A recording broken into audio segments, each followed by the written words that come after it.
Kasako Media, tunaangazia maisha, tunaandika kesho.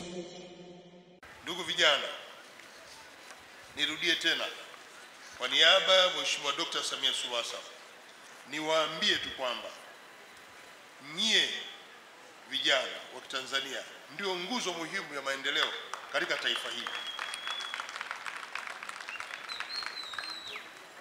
Mmechangia kwa kiasi kikubwa maendeleo ya taifa hili kufikia hapa tulipo, iwe ni kwenye sekta ya kilimo, sekta ya kibiashara, teknolojia, michezo, hata sanaa.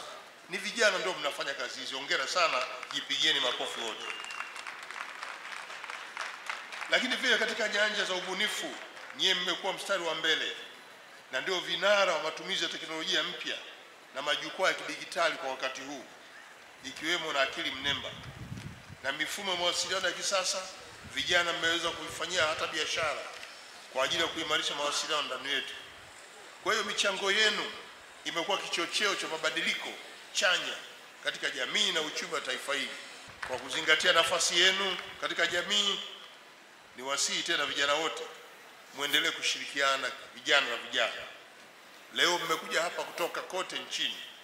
Endeleeni kujadiliana kikamilifu, mtoke hapa na maazimio yatakayosaidia serikali kupanga mpango mzuri kwa maendeleo yenu nyie vijana.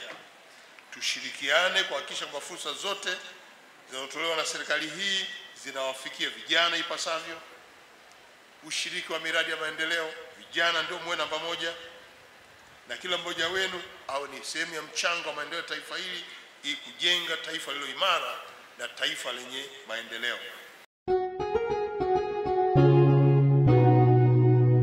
Kasako Media, tunaangazia maisha, tunaandika kesho.